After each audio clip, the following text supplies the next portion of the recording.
মই আহি আছোঁ এতিয়া অকলে অকলে আছোঁ আৰু এনেকৈ অকলে যাওঁ আৰু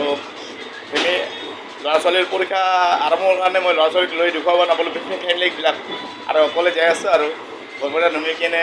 মেলাখিনি দেখুৱাম বুলি ভাবিছিলোঁ আৰু সকলো ৰাইজৰ হেল্পখিনি সহায়খিনি পাই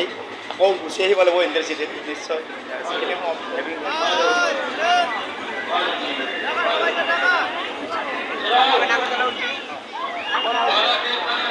ভাতিজা দেই কেনেকুৱা ভাতিজা বৰ্তমান পৰিস্থিতি ভাল ভাল আজি মই বৰপেটা অৱশ্যে নিশ্চয় এতিয়াও কালেকশ্যন হোৱা নাই আৰু বৰপেটাৰ মই মন্দিৰত দেখুৱাই আছোঁ আৰু সকলো ৰাইজকে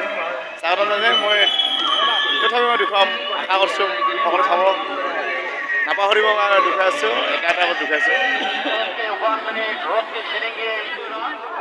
অলপ মোবাইলটো বেয়া হৈছে অলপ মানে অসুবিধা হৈ আছে সেইকাৰণে আমি একফালে গৈ আছোঁ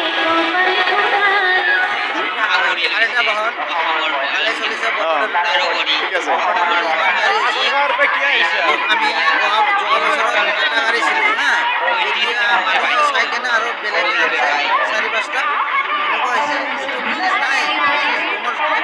নাই লাষ্টত বেছি নোহোৱা হৈ গ'ল আজি আহিলোঁ আমি বাহনখন লৈ এনেকুৱা বহুত কষ্ট ৰখি আছোঁ আৰু এই বাহনৰ লগত যাম